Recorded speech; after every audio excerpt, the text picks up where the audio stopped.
Hello મિત્રો, હવે આપણે બીજો ટોપિક સ્ટાર્ટ કરીએ છીએ, બરાબર છે.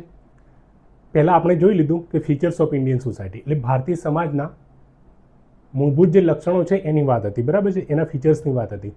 એ ફીચર્સની અંદર મેં બે જાણી જોઈને બે ફીચર્સની વાત નહીં કરી, કારણ કે મારો એ સમજાવવાનો મોટિવ અલગ જગ્યાએ હતો.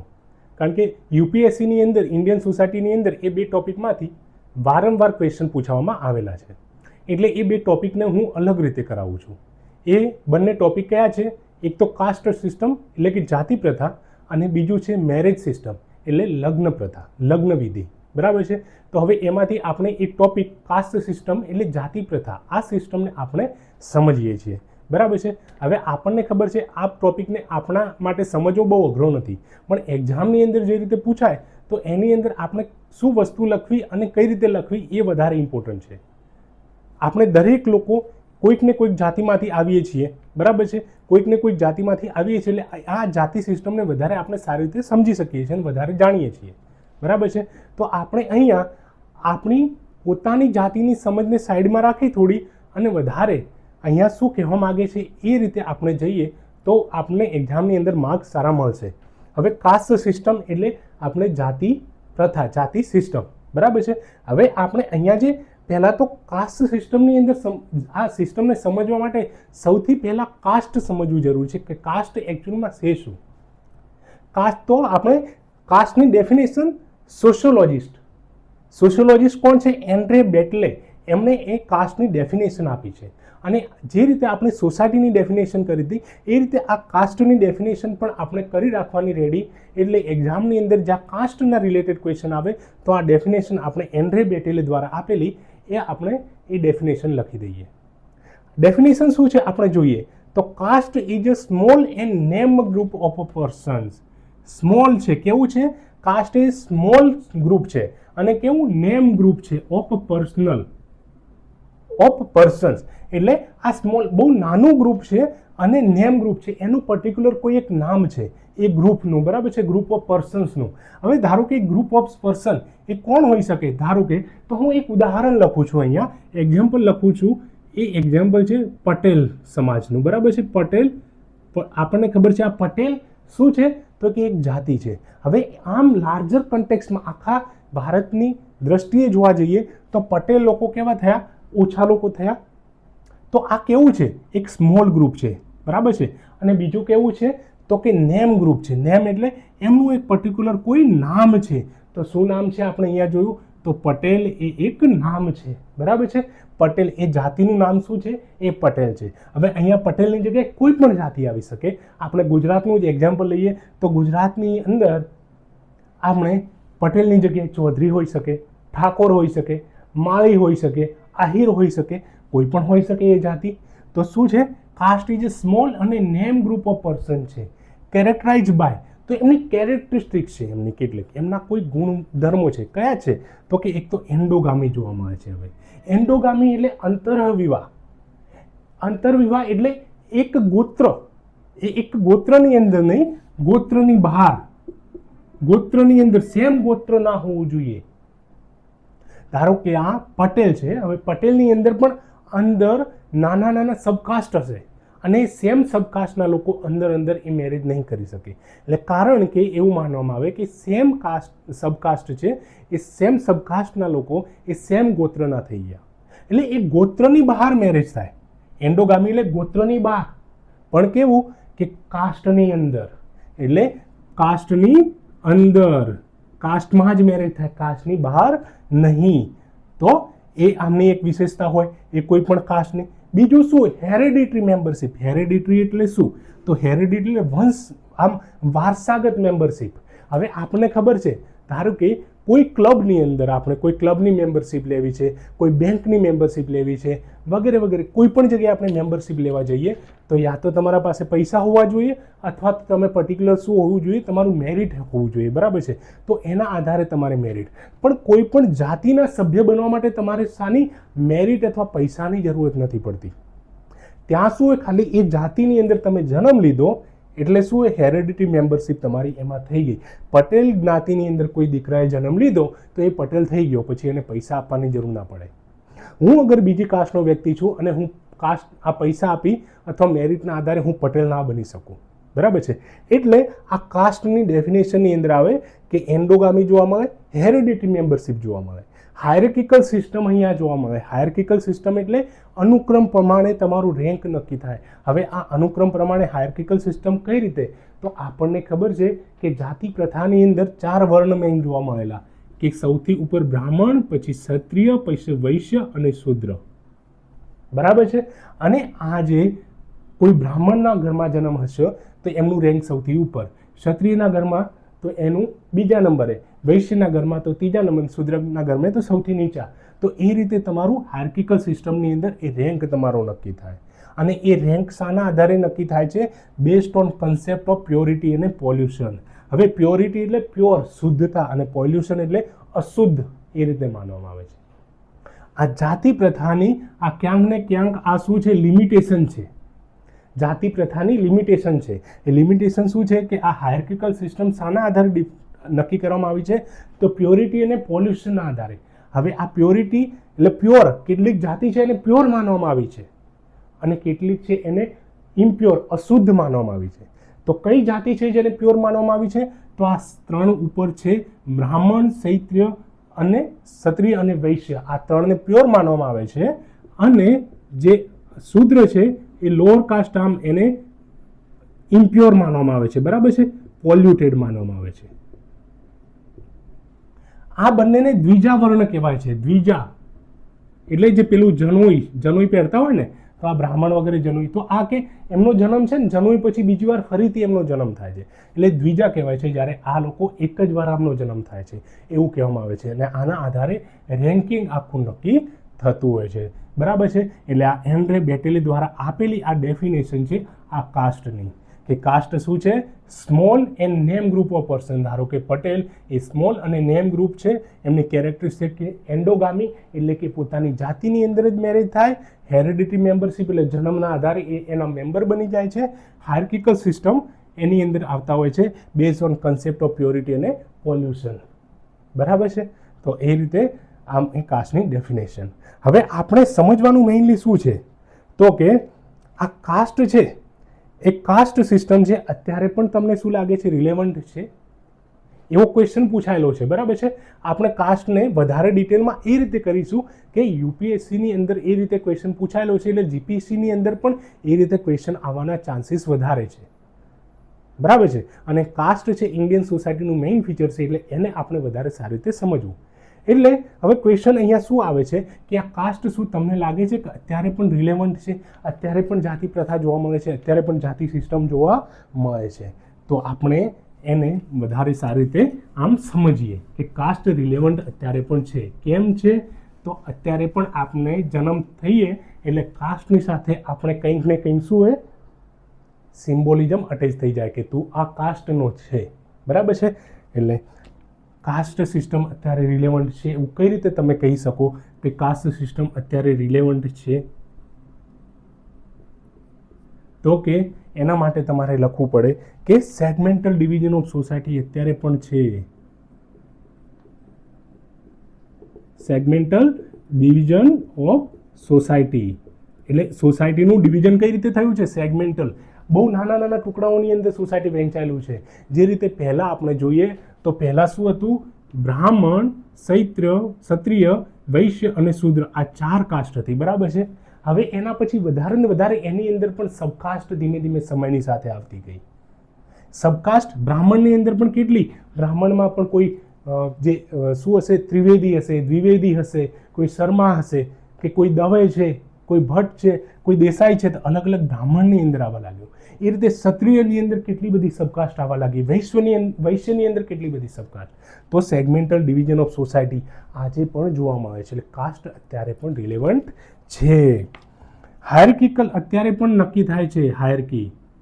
અને એ હાયરાર્કી કઈ રીતે નક્કી થાય છે? અનુક્રમ તમારો. હાયરાર્કી એટલે અનુક્રમ. અત્યારે પણ પેલી આપણે ડેફિનેશનમાં વાત કરીને પ્યોરિટી અને પોલ્યુશનના આધારે અત્યારે પણ જે લોઅર કાસ્ટના લોકો જે શૂદ્ર છે એમની સાથે ભેદભાવ થાય છે અને એમને હાયરાર્કીની અંદર અત્યારે પણ નીચે મૂકવામાં આવ્યા છે, બરાબર છે. એટલે અત્યારે પણ એ રિલેવન્ટ છે.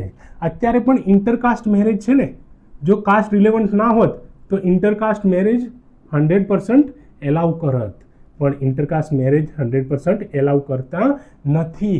2011ની વસ્તી ગણતરીનો આંકડો આવ્યો ને એ વખત પ્રમાણે લગભગ એવું કહેવામાં આવ્યું કે 10% જેટલા એપ્રોક્સિમેટલી શું હોય ઇન્ટરકાસ્ટ એટલે આંતરજાતીય વિવાહ થતા હતા. અને એ અત્યારે 2023નો આંકડો છે એની અંદર શું કહે છે કે કેટલા વધીને થયા છે 12.6%. બસ આટલો માઇનોર ડિફરન્સ છે, 2.6%નો માઇનોર ડિફરન્સ છે. તો ઇન્ટરકાસ્ટ મેરેજને હજુ પણ એ સ્વીકૃતિ આપવામાં નથી આવતી. હજુ પણ ઇન્ટરકાસ્ટ મેરેજ કોઈ કરે છે, છોકરો અગર લોઅર કાસ્ટનો નીકળ્યો અને છોકરી હાયર કાસ્ટની થઈ તો એ છોકરાને છોકરીને બંને ઓનર કિલિંગ કરીને પોતાના સમાન ખાતર એ મારી નાખવામાં આવતા હોય છે. આજે પણ એવા કિસ્સાઓ જોવા મળે છે. એટલે કાસ્ટ અત્યારે પણ રિલેવન્ટ છે.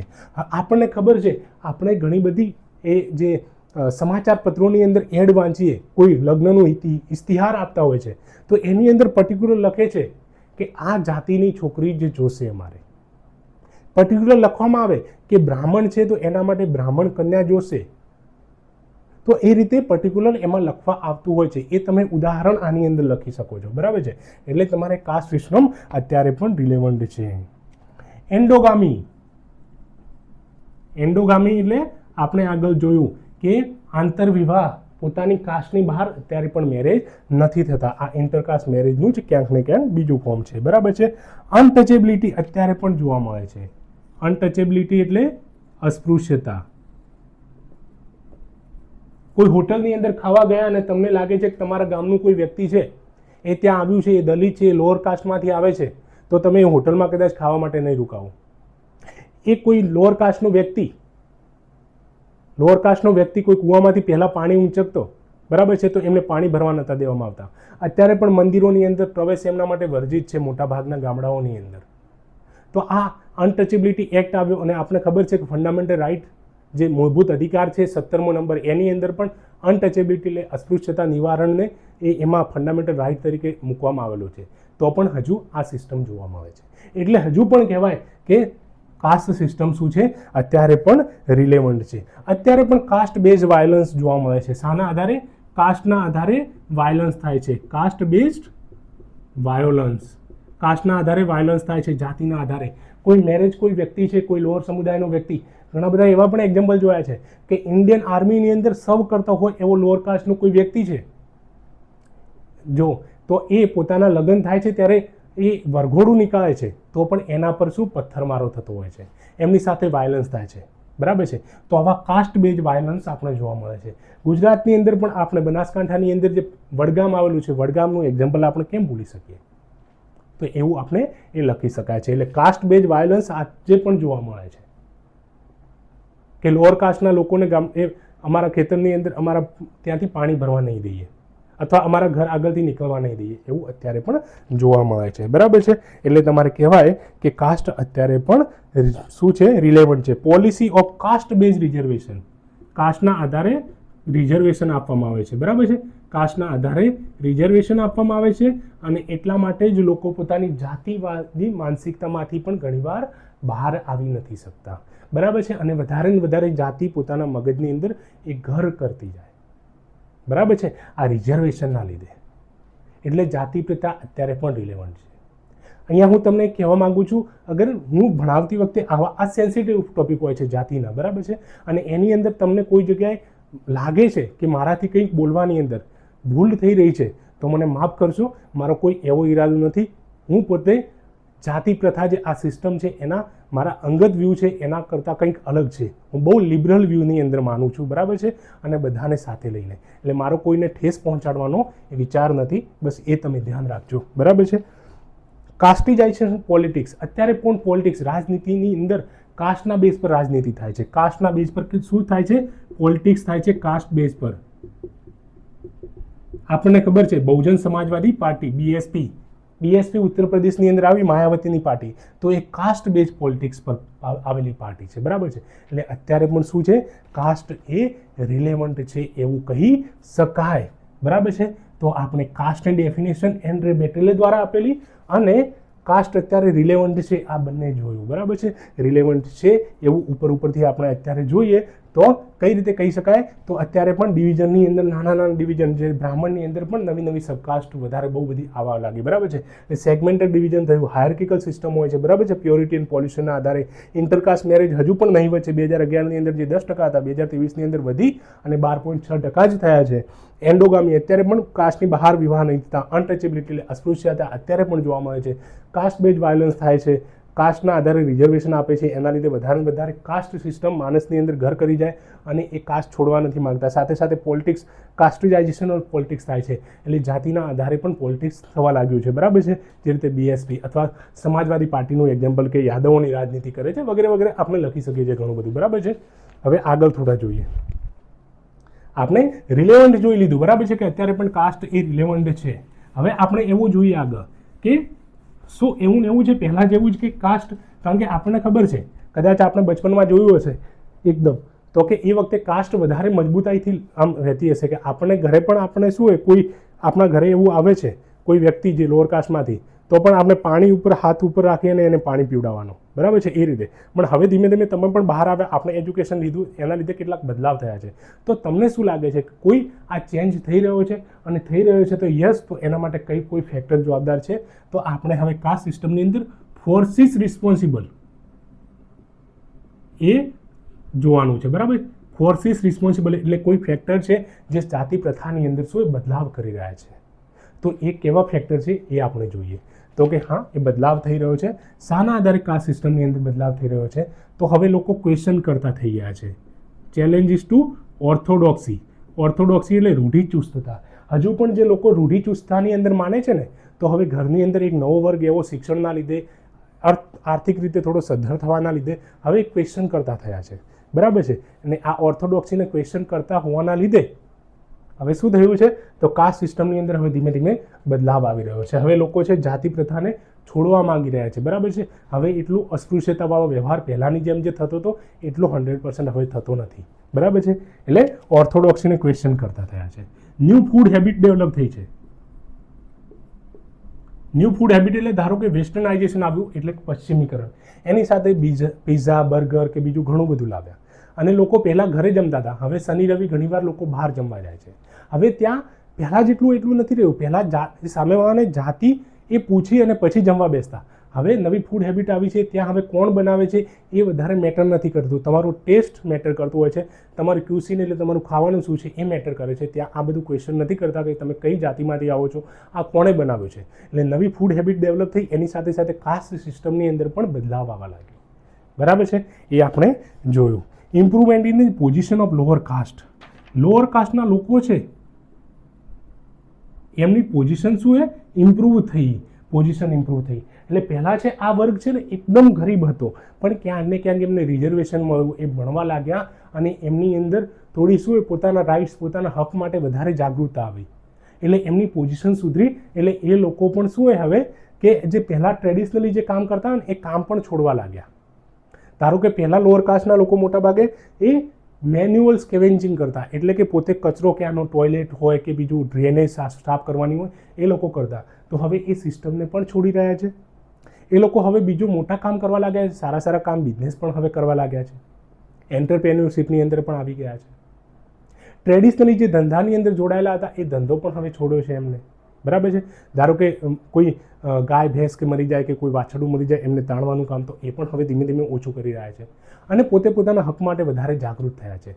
એટલે શું એ કાસ્ટ સિસ્ટમની અંદર ચેન્જ આવી રહ્યો છે, બરાબર છે. અને ઓક્યુપેશન, આ લોઅર કાસ્ટનું સ્ટેટસ ઇમ્પ્રૂવ થયું છે, ઓક્યુપેશન ચેન્જ થયો છે, બરાબર છે. હવે ઓક્યુપેશન ચેન્જ થયો છે. હવે ઓક્યુપેશન પહેલાંની જેમ હવે આ લોકો કરતા નથી. એટલે કાસ્ટ સિસ્ટમની અંદર હવે ધીમે ધીમે બદલાવ આવી રહ્યો છે. બીજું શું થયું છે તો કે મોડર્ન એજ્યુકેશન અત્યારે જે આવ્યું, મોડર્ન એજ્યુકેશન, એનો ઇમ્પેક્ટ. આ આપણે કઈ રીતે કહી શકીએ છીએ કે મોડર્ન એજ્યુકેશન, આધુનિક શિક્ષણ આવ્યું એના લીધે? તો આપણને ખબર છે, આપણે જે જોઈએ પોતાનું એક્ઝામ્પલ લઈએ તો જ્યારે આપણે ગામડામાં ઘરે હતા, નાના હતા, ત્યારે ઘરે જે શીખ્યા આપણે, તો મોટાભાગે આપણે અસ્પૃશ્યતાનો એ વખતે આપણે જે અનટચેબિલિટી કરતા હતા, બરાબર છે. પણ હવે સ્કૂલમાં જવા લાગ્યા આપણે ધીમે ધીમે કે જાતિ પ્રથા એ એક દૂષણ છે એ આપણે સમજવા લાગ્યા અને વારંવાર આપણા મગજની અંદર એ આવતું ગયું અને એ મોડર્ન એજ્યુકેશને આપણને શીખવાડ્યું કે જાતિ પ્રથા એ દૂષણ છે. તો તો એ રીતે આપણા વિચારોની અંદર બદલાવ થયો અને હવે અત્યારે આપણે કદાચ શહેરોની અંદર આવી અથવા તો ભણ્યા પછી હવે ધીમે ધીમે આપણી સાથે આપણો ફ્રેન્ડ છે એ કઈ જાતિનો છે એ આપણને લગભગ ઘણીવાર ખબર પણ નથી હોતી, જ્યાં સુધી એ સામે ચાલીને નાખે ત્યાં સુધી. એટલે આ મોડર્ન એજ્યુકેશન જે આધુનિક શિક્ષણ છે એને આનામાં બદલાવ કર્યો છે. બીજી કઈ વસ્તુએ બદલાવ કર્યો છે તો સંસ્કૃતાઇઝેશન. સંસ્કૃતાઇઝેશન એટલે એને કહેવાય સંસ્કૃતિકરણ. સંસ્કૃતિકરણ. ધારો કે આ બ્રાહ્મણ છે, ક્ષત્રિય છે, વૈશ્ય અને શૂદ્ર છે, બરાબર છે. આ પોતાનું સ્ટેટસ જે લોઅર કાસ્ટમાંથી ઉપર કાસ્ટનું અપનાવે, લોઅર કાસ્ટમાંથી ઉપર કાસ્ટનું અપનાવે તો એને સંસ્કૃતાઇઝેશન કહેવાય છે, સંસ્કૃતિકરણ. સંસ્કૃતિકરણ કહેવાય છે, બરાબર છે. અને આ સંસ્કૃતિકરણ અત્યારે થઈ રહ્યું છે ધીમે ધીમે. આ સંસ્કૃતિકરણ શાના આધારે થઈ રહ્યું છે એ જોવાનું છે.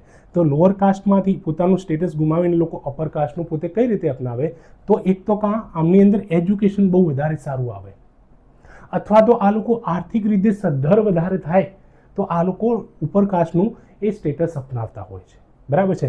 ધારો કે કોઈ વ્યક્તિ છે, કોઈ લોઅર કાસ્ટમાંથી આવે છે પણ એ કરોડપતિ છે, તો એમને પોતાનું કોઈ કાસ્ટનું એ પૂછતું નથી, કયું સ્ટેટસ એ કાસ્ટનું પૂછતા નથી અને એ ધીમે ધીમે હાયરકીમાં ઉપર જાય છે. એટલે આ સંસ્કૃતાઇઝેશન થઈ રહ્યું છે અને એના આધારે જાતિ પ્રથાની અંદર શું એ બદલાવ થઈ રહ્યો છે. આ સંસ્કૃતાઇઝેશન છે એ M.N. શ્રીનિવાસ કરીને છે એક સોશિયોલોજિસ્ટ, એમને આપી હતી, M.N. શ્રીનિવાસે, બરાબર છે.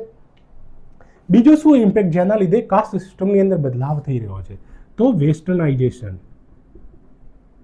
એટલે પશ્ચિમીકરણ. પશ્ચિમીકરણ એટલે વેસ્ટના જે પશ્ચિમના દેશો છે, યુરોપના દેશો છે કે અમેરિકા છે, એ બધાને અત્યારે શું હોય આપણે અંધાધૂંધ ફોલો કરીએ છીએ. ફોલો કરવું ખોટું નહોતું પણ અંધાધૂંધ ફોલો કરવું છે. પણ પર્ટિક્યુલરલી કાસ્ટ સિસ્ટમની અંદર આ વેસ્ટર્નાઇઝેશનના લીધે કંઈક ને કંઈક બેનિફિટ થયો છે, બદલાવ થયો છે.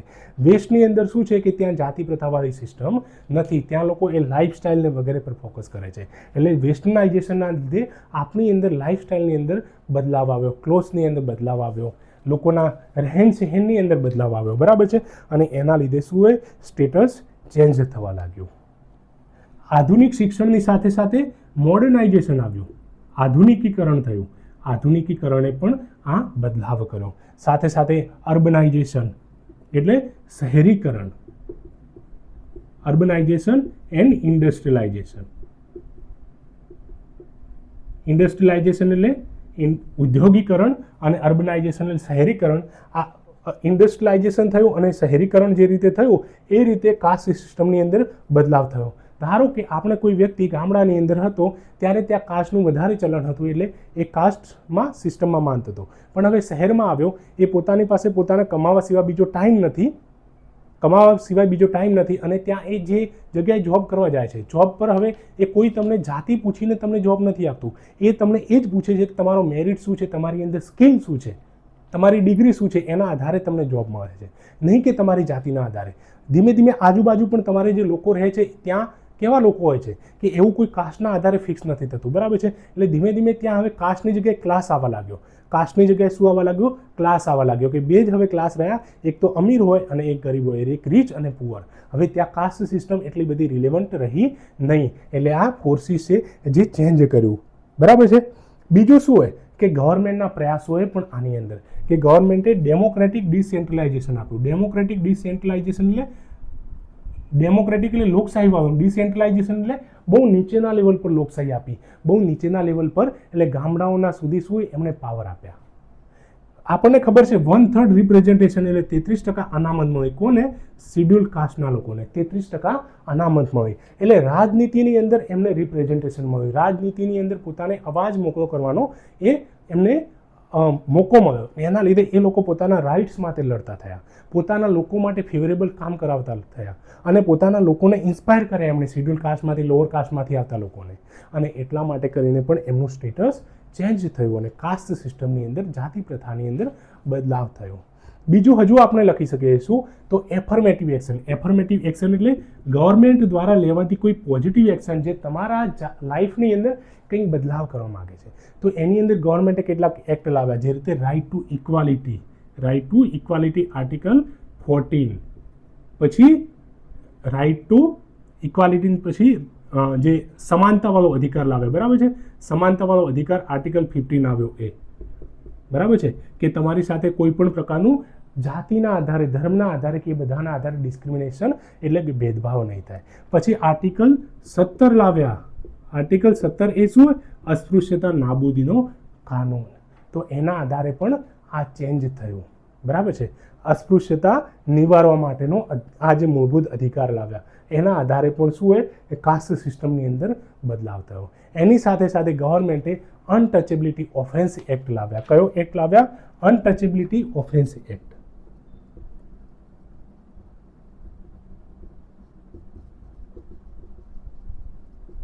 આ આપણે જે એટ્રોસિટીનો એક્ટ કહીએ છીએ એ અનટચેબિલિટી ઓફેન્સ એક્ટ 1955માં આવેલો. અનટચેબિલિટી અસ્પૃશ્યતા જે ઓફેન્સ એક્ટ, ઓફેન્સવાળો કાનૂન, કે કોઈ પણ જે લોઅર કાસ્ટમાંથી આવતા લોકોની સાથે જો જાતિના આધારે ભેદભાવ કરે છે તો એમના પર એટ્રોસિટીનો એક્ટ લાગે અને એની અંદર તમને વોરંટ પણ ના મળે, નોન વેલેબલ વોરંટ હોય છે. બરાબર છે, એટલે આ બધા ફેક્ટરના લીધે ક્યાંક ને ક્યાંક આ કાસ્ટ સિસ્ટમની અંદર બદલાવ થયો. બરાબર છે, તો આપણે આ બધા જોયા. કયા કયા છે?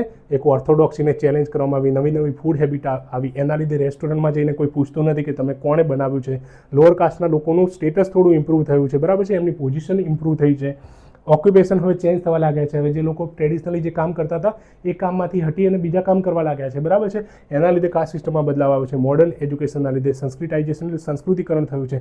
લોઅર કાસ્ટના લોકોએ એમને આર્થિક રીતે સદ્ધર થવાના લીધે અથવા એજ્યુકેશનની અંદર આગળ આવવાના લીધે એ લોકોએ હાયર કાસ્ટનું સ્ટેટસ ઇમ્પ્રૂવ કર્યું છે. બરાબર છે, લીધું છે, અને એના લીધે ક્યાંક ને ક્યાંક એ કાસ્ટ સિસ્ટમની અંદર બદલાવ આવ્યો છે. આ સંસ્કૃતાઇઝેશન જે એમ.એન. શ્રીનિવાસે આપેલો કોન્સેપ્ટ છે. બરાબર છે, વેસ્ટર્નાઇઝેશન પશ્ચિમીકરણના લીધે, મોડર્ન એજ્યુકેશન, મોડર્નાઇઝેશન આધુનિકરણના લીધે પણ આ બદલાવ થયો છે.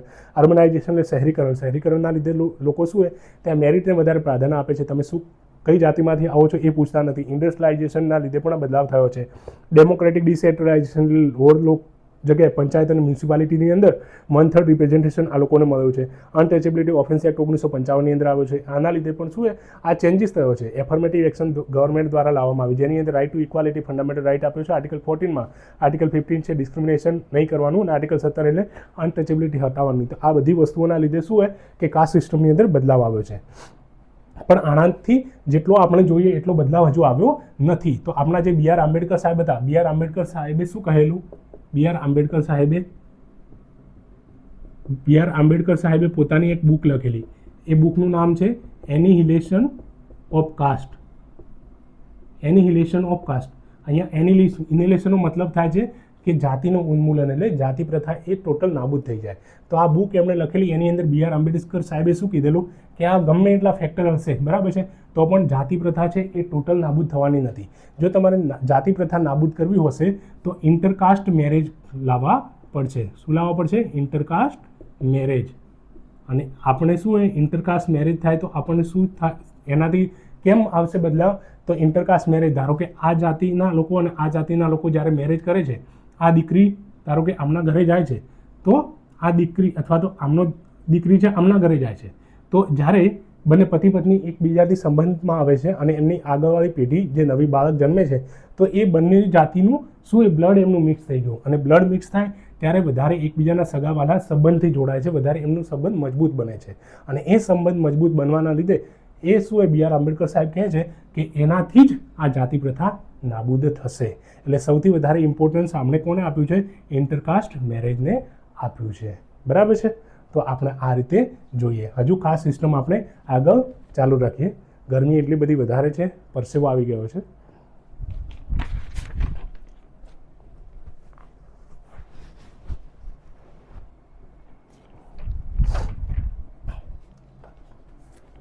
આપણે કાસ્ટ સિસ્ટમની અંદર આગળ હજુ આપણે જોવાનું છે, થોડું બાકી છે. જે એક્ઝામ યુપીએસસીની અંદર એક ક્વેશ્ચન પૂછાયેલો છે અને થોડું આવવાની શક્યતા છે, એટલે આપણે આ વસ્તુને વધારે સારી રીતે થોડું કરીએ અને સારી રીતે સમજીએ.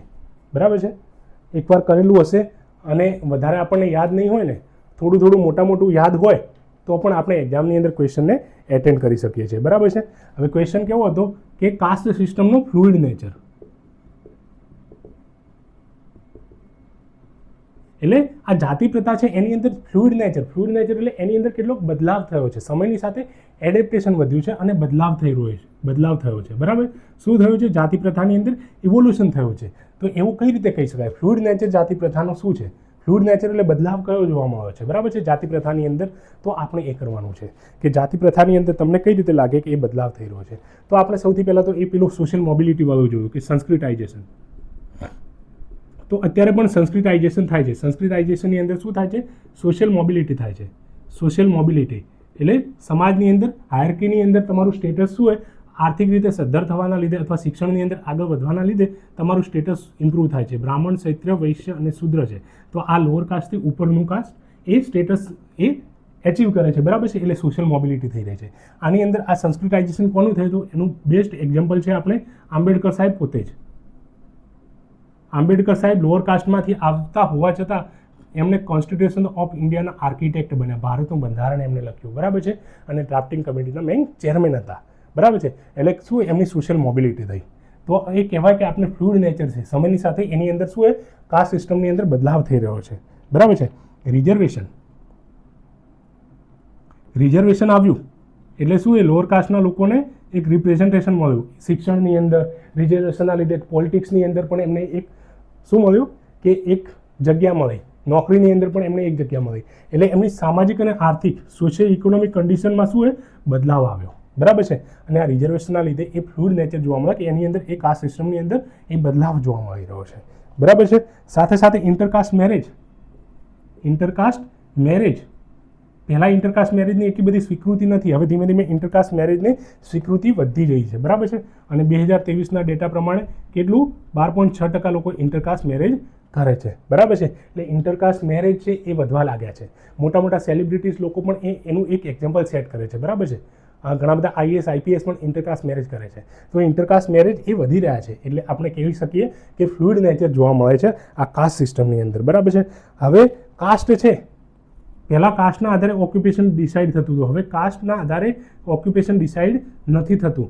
ધારો કે પહેલાં કેવું હતું કે તમારું લોઅર કાસ્ટની અંદર, શૂદ્ર કાસ્ટની અંદર જન્મ થયો તો તમારે મેન્યુઅલ સ્કેવેન્જિંગ કરવાનું, એટલે તમારે કચરો સાફ કરવાનો, ટોયલેટ સાફ કરવાના, ડ્રેનેજ સિસ્ટમ સાફ કરવાની. પણ હવે એવું નથી રહ્યું, બરાબર છે. હવે લોઅર કાસ્ટનો વ્યક્તિ છે એ બીજા કામ પણ કરી શકે છે, બરાબર છે. એ ફોટો સ્ટુડિયો ચલાવી શકે છે, વાહક આપી શકે છે, અથવા તો એજ્યુકેશન સારું લઈ શકે છે, આઈએસ આઈપીએસ બની શકે છે.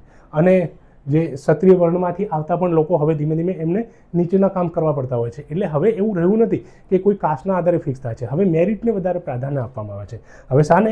કાસ્ટના આધારે નહીં, પણ મેરિટને વધારે પ્રાધાન્ય આપવામાં આવે છે. ધારો કે કોઈ સરકારી નોકરીની અંદર જશો તમારે તો મેરિટને વધારે પ્રાધાન્ય આપવામાં આવે. અથવા તમે કોઈ કોર્પોરેટ સેક્ટરની અંદર, ધારો કે અંબાણી સાહેબની રિલાયન્સની અંદર તમે જશો, બરાબર, રિલાયન્સ કંપનીની અંદર, તો હવે તમારે જોબ જોતી હશે તો રિલાયન્સની અંદર તમને એવું નહીં પૂછે કે તમે કઈ જાતિમાંથી આવો છો એટલે અમે તમને નોકરી આપીશું, કે તમારે અમારી ત્યાં નોકરી લેવા માટે આ જાતિમાંથી આવવું પડશે. એવું હવે રહ્યું નથી. ત્યાં તમારું મેરિટ નક્કી થશે. મેરિટના આધારે તમને નોકરી મળશે. એટલે ફ્લુઇડ નેચર આ રીતે જોવા મળે છે. હવે આ મેરિટ છે. બીજું આ રીતે કોર્પોરેટ સેક્ટર હોય, સાથે સાથે આપણે સ્પોર્ટની અંદર પણ જોવા મળે છે.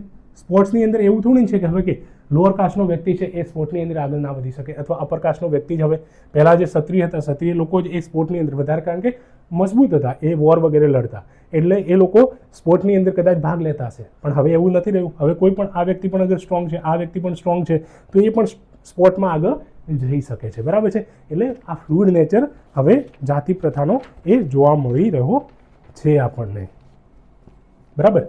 અર્બનાઇઝેશન થઈ રહ્યું છે. હવે અર્બનાઇઝેશન એટલે આપણે જોયું એ રીતે કે શહેરીકરણ, અર્બનાઇઝેશન એટલે શહેરીકરણ થઈ રહ્યું છે. તો શહેરીકરણના લીધે શું થાય છે?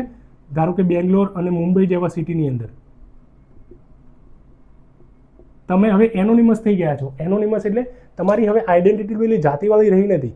શહેરીકરણ થયું, શહેરની અંદર હવે લોકો શું હોય, મેં કહ્યું ને, બે ક્લાસ આવી ગયા, રીચ ક્લાસ અને પુઅર ક્લાસ. એટલે અમીર વર્ગ અને ગરીબ વર્ગ. તમે અમીર છો તો એક બાજુના એક ગ્રુપની અંદર હશો, ગરીબ છો તો બીજા ગ્રુપની અંદર હશો, એ રીતે હવે. એટલે હવે ત્યાં છે ને જાતિ કોઈ નથી પૂછતું. હવે તમારી લાઇફસ્ટાઇલના આધારે નક્કી થાય છે, બરાબર છે.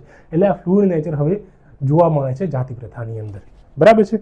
મોડર્ન એજ્યુકેશનનો પ્રભાવ અત્યારે જે મોડર્ન એજ્યુકેશન એને પણ આની અંદર બદલાવ, ગ્લોબલાઇઝેશન છે, વેસ્ટર્નાઇઝેશન છે, આ બધાના લીધે શું હોય, આ જાતિ પ્રથાની અંદર બદલાવ થયો છે. જે આગળ ફોર્સિસ રિસ્પોન્સિબલ જોયું છે એ રીતે આપણે, એટલે એ ફ્લુઇડ નેચર આપણને બતાવે છે, બરાબર છે. પછી પબ્લિક અને પ્રાઇવેટ એસ્ટાબ્લિશમેન્ટ, ધારો કે રેસ્ટોરન્ટ બને છે, અથવા તો કોઈ શોપિંગ મોલ ખુલે છે, કોઈ રિજનલ સેલિબ્રેશન થતું હોય, કોઈ લોકલ ફેસ્ટિવલ થતા હોય છે, તો ત્યાં હવે કાસ્ટ ફેક્ટરને એટલું બધું કન્સિડર કરવામાં આવતું નથી. એટલે આ ફ્લુઇડ નેચર છે આ કાસ્ટ સિસ્ટમનો. એટલે કે હવે આ બદલાતો સમય છે એની અંદર આ બદલાવ જોવા મળે છે. હવે જે યુપીએસસીના ક્વેશ્ચનની અંદર આ ફ્લુઇડ નેચર અને સ્ટેટિક નેચરનું પૂછ્યું હતું. હવે ફ્લુઇડ નેચર એટલે બદલતો આ જે સમયની સાથે જે કાસ્ટ સિસ્ટમની અંદર બદલાવ છે એ આપણે જોઈ લીધો છે. પણ હવે આપણે સ્ટેટિક નેચર જોવાનો છે.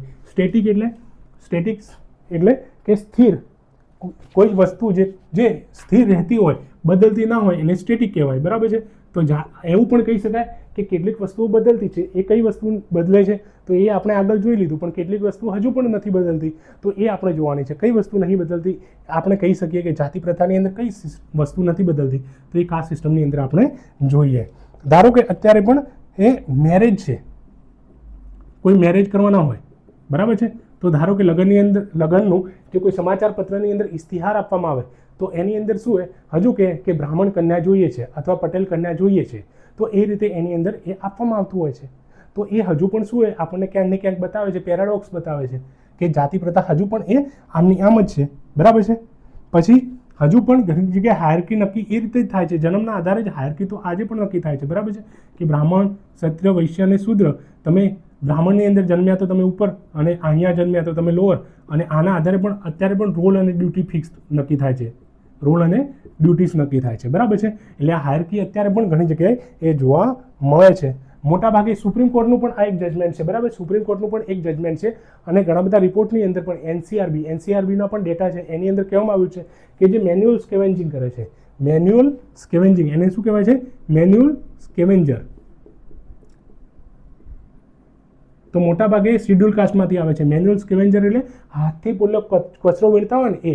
ધારો કે ટોયલેટ સાફ કરવાના હોય કે ડ્રેનેજ સિસ્ટમ સાફ કરવાની હોય કે પણ બીજું જે પણ નીચે આમ સાફ સફાઈ કરવાની હોય છે તો એ બધાની અંદર આજે પણ કોણ છે? મોટાભાગે શિડ્યુલ કાસ્ટના લોકો આવે છે. બરાબર છે. હજુ પણ એમને આ કામ કરવું પડે છે. એટલે પહેલાંવાળી જે માનસિકતા છે અત્યારે પણ જાતિ પ્રથાને લઈને અત્યારે પણ એ માનસિકતા જોવા મળે છે. હવે રિઝર્વેશન એટલે આરક્ષણ, અનામત. તો આ રિઝર્વેશન છે આપણને ખબર છે મંડળ કમિશન આવ્યું હતું ક્યારે? 1979ની અંદર, અને એમને રિઝર્વેશન આપ્યું. બરાબર છે. રિઝર્વેશન આપવાની વાત કરી એમણે. હવે એ રિઝર્વેશન શાના માટે હતું? તો કે પોઝિટિવ એક્શન હતું, પોઝિટિવ ડિસ્ક્રિમિનેશનની વાત કરી હતી. હકારાત્મક ભેદભાવ. હકારાત્મક ભેદભાવ કેવો કે એવા પર્ટિક્યુલર લોકો છે એમને જો આપણે રિઝર્વેશન આપીશું તો એમનું સ્ટેટસ કેવું થોડું ઊંચું આવશે. બરાબર છે. તો એમનું સ્ટેટસ ઊંચું લાવવા માટે કરી અને આ મંડળ કમિશન દ્વારા શું આપવામાં આવ્યું? તો પોઝિટિવ ડિસ્ક્રિમિનેશન કરવામાં આવ્યું. બરાબર છે. પણ આના લીધે રીઇન્ફોર્સ કર્યું એટલે કાસ્ટ આઈડેન્ટિટી વધારે મજબૂત થઈ. કાસ્ટ આઈડેન્ટિટી, જાતિની આઈડેન્ટિટી વધારે શું થઈ? મજબૂત થઈ. એટલે લોકો અત્યારે પણ એ કાસ્ટની અંદર રહેવા માંગે છે. કાસ્ટનું જે એના માનસની અંદર વધારે ઘૂસી ગયું છે. અત્યારે હવે તમે ધારો કે કોઈ લોકોનું તમે એક થોડી પણ વાત કરી દો ને કે અનામત હટી જશે, આરક્ષણ હટાવી દઈશું, તો એકદમ કાસ્ટના આધારે લોકો એક થઈ જાય છે અને લડવા લાગે છે. એટલે એટલી બધી હવે મગજની અંદર એ ઘર કરી ગઈ છે. બરાબર છે. એટલે કાસ્ટ આઈડેન્ટિટી વધારે મજબૂત બની છે અત્યારે. જે ઓછી થવી જોઈતી હતી એના આધાર કરતાં વધારે મજબૂત થઈ ગઈ છે. બરાબર છે. સ્ટેટ પોલિસી પણ એવી હોય છે. ઘણા બધા સ્ટેટની પોલિસી, સ્ટેટ શું કરે છે? કાસ્ટ બેઝ પોલિટિક્સ કરે છે. કાસ્ટના આધારે કાસ્ટ બેઝ પર પોલિટિક્સ કરે છે. જે રીતે બીએસપી, તો લોઅર કાસ્ટનું ઓલવેઝ પોલિટિક્સ કર્યું છે. બરાબર છે. લોઅર કાસ્ટનું ઓલવેઝ પોલિટિક્સ બીએસપીએ કર્યું છે. તો કાસ્ટના આધારે તમે જ્યારે પોલિટિક્સ કરશો એટલે કાસ્ટ સિસ્ટમ સ્ટેટિક આમની આમ જ રહેવાની છે. એની અંદર કોઈ બદલાવ આવવાનો નથી. બરાબર છે. પછી ખાપ પંચાયત શું કરે છે? ખાપ પંચાયત, ધારો કે ખાપ પંચાયત, તો ખાપ પંચાયત તમે જો ઇન્ટરકાસ્ટ મેરેજ કોઈ પણ આમના સમાજમાંથી કરી દે ઇન્ટરકાસ્ટ મેરેજ, તો એ ઓનર કિલિંગ કરી અને મારી નાખે પોતાના સમાન ખાતર. બરાબર છે. સામેવાળાને અમે ધીમે ધીમે બદલાવ આવી રહ્યો છે. પણ આવા ઘણા બધા કિસ્સાઓ જોવા મળે છે જ્યાં આગળ છોકરો લોઅર કાસ્ટમાંથી આવે છે અને છોકરી હાયર કાસ્ટની છે તો એમને ઓનર કિલિંગ પણ કરાવી દેતા હોય છે. એટલે અત્યારે પણ ખાપ પંચાયત જેવા જોવા મળે છે જે ઇન્ટરકાસ્ટ મેરેજના અગેન્સ્ટમાં છે. બરાબર છે. પછી બીજું શું આપણે અત્યારે પણ કાસ્ટ બેઝ કેટલી બધી હવે નવી શું છે શૈક્ષણિક સંસ્થાઓ આવી રહી છે. આમ શૈક્ષણિક સંસ્થાઓ કોઈ પણ સમાજ માટે કામ કરે છે વધારે સારું છે. પણ કાસ્ટ બેઝ જ્યારે આવી સંસ્થા મળે છે તો એ વધારે શું હોય, કાસ્ટ આઈડેન્ટિટી વધારે મજબૂત થતી જાય છે અને લોકો એ કાસ્ટ આઈડેન્ટિટીમાંથી બહાર નથી આવતા.